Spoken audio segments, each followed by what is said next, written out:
Bertemu kembali dan kita masih lagi memberikan tumpuan kepada aspek perniagaan, kali ini dengan pembukaan sempadan dan juga adaptasi teknologi yang semakin luas. Apakah sebenarnya cabaran seterusnya untuk perniagaan di Malaysia? Ini kerana pemulihan tidak memakan masa singkat namun membina daya tahan menjadi kepentingan utama pada masa kini. Dan bagi mengulas lanjut, kita bersama dengan Naib Presiden Kanan dan Pengurus Besar Asia Pasifik dan Jepun bagi Rocket Software, iaitu Praveen Kumar. Good morning, Praveen. Thank you so much for joining us this morning. First of all, how has the businesses changed since the pandemic erupted with regards to their digital transformation journey, especially in Malaysia, maybe? I think overall, all businesses have really adapted well, and those who have currently survived, you would notice that they are evolving at a faster pace than what they had. If you look at especially the banking and the IT industry, or maybe the pharma industry, you would see that they have had phenomenal growth in the past 2 years because we initially, when the pandemic came in, everybody thought that the markets are going to go down, everybody's going to be suffering, etc. But certain industries surely benefited. And subsequently, when we started noticing the second wave going down, the manufacturing industry started booming. The automotive industry started booming in, and now as we get into the third wave, we see revenge travel happening. People who have not been managing to travel or spend vacations or go to beaches, they have really started flooding back into the hotels.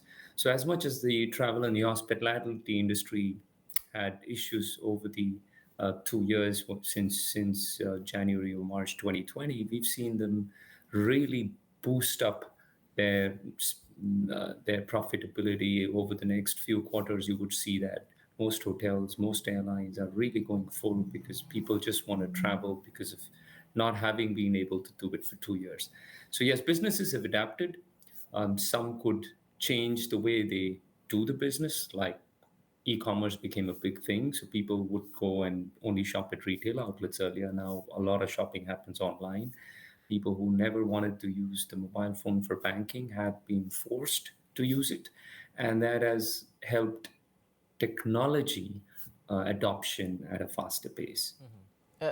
Praveen, what is the key to successful digital innovation projects? Because you have helped companies across numerous industries with IT modernization and also optimization. Maybe you can share with us more about this. Yep. So Rocket has been a technology provider for modernization and digital innovation for quite a number of years. And what we've noticed across industries, the biggest challenge that people have had is in the way they spend money in digital innovation. More than 30% of the funds that people invest in digital innovation actually go bust because they go do a trial and error. This doesn't work. Then they go and rebuild the application again, and then they go rebuild it again and keep upgrading their legacy infrastructure while they're trying to modernize their environment. One of the areas that we've noticed is if you plan your innovation a lot more exhaustively, that is end to end, and if you have the right tool sets which analyze what workflows are currently being used, what processes are currently regularly used, which you can automate, which you can modernize, which you can bring to the front a lot earlier, then those digital innovation projects become successful quicker with a lot less wastage. Because wastage of money is never seen until post facto. Because right now, if you're doing an innovation, you think that's the right thing to do. 12 months later, you say, hey, I shouldn't have done it this way. I should have done it another way. So it's hindsight that helps you understand where you went wrong. And that's where we come in and we say, you don't have to waste that money. We help you plan your modernization and your innovation a lot better by giving you the tools and the solutions that you can deploy across your platforms, analyze it better, and move forward. So, technology providers like us help customers plan those innovations better. So, if you can have innovations within the timelines that you have set up as a benchmark and have the lowest amount of wastage of funds and resources, then I would say that most of these digital innovations can be successful. But a lot of them do it in a hurry. Like COVID brought in a lot of innovation projects to the forefront. So people rushed, they had to do things And you can go to as basic things as schools. Schools had to deliver online education, which is something they always detested. And they used to tell students shouldn't be sitting in front of a digital device the full day, and they had to conduct 6 to 8 hours of the entire schooling and college right on front of a digital device, and they didn't have the infrastructure for that. They had never planned to have so many students coming in at one time and offering it. Companies like you who were doing digital broadcasting, for you, we had to be in the studio in an environment where everybody, including the person, the host, as well as the guest, had to be in the studio. And the last time I'd come there, I was in the studio. But the pandemic had to change. You were sitting at home, you were able to deliver the news to people, which was very, very important, sitting at home. And as much as you wanted to do it, the ability for you to create that infrastructure and deliver that without having any impact on your business demonstrates how successful you were. And that is a true result of how any company can go back and say, hey, did I innovate properly, which can be sustained for a longer term. Yeah. And also with the recent reopening of Malaysia's borders, the race is on lah, basically in Southeast Asia to entice international travelers and also boost economic revival. How can businesses accelerate the transition from resilience to resurgent stages? Yeah, so two of the most important actions is around uncertainty. As much as the opening of the borders have happened now and people are more than happy to move around, one of the biggest things that companies have started noticing is, since people have worked from home, very few want to come back to office.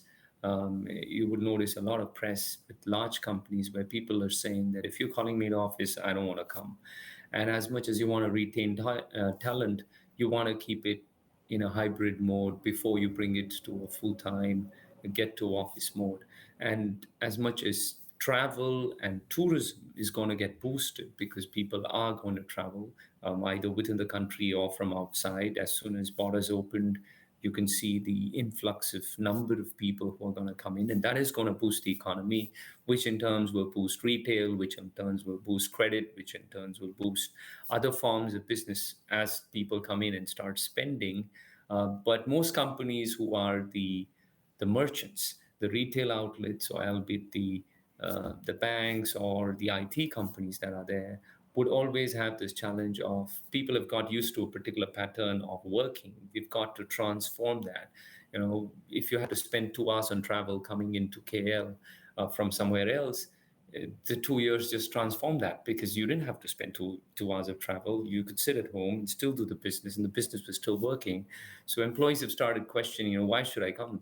And the ability to bring them back and socialize and bring them to the real world would be the real challenge, because demand's going to go up.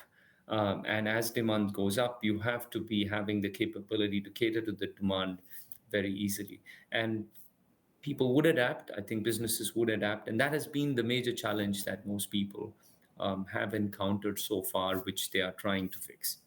Also, Praveen, we have about 2 minutes left. What are some of the technology trends that you foresee and then we can expect, at least for this year? Yeah, we've noticed most institutions are looking at modernization really rapidly. The pandemic has fastened the ability for most customers to create a budget to go into the cloud, because the capacity to scale can only come from the cloud. So as you get into your modernization journey and as you want to move your infrastructure, your applications, your workflow, your content into the cloud, you have to be making sure that you move the right things. And as I said, if you don't plan with the right set of tools, if you don't have the right set of software to do the modernization using all the processes, the technology, the infrastructure that you have, then you would end up double spending. And we see a trend that there is a larger budget for people to move. There is a justification that most customers have that we can move to the cloud or modernize most of the infrastructure a lot quicker. And that is going to help the end user and the end consumer get a lot more benefits from a user perspective. Yeah. Okay.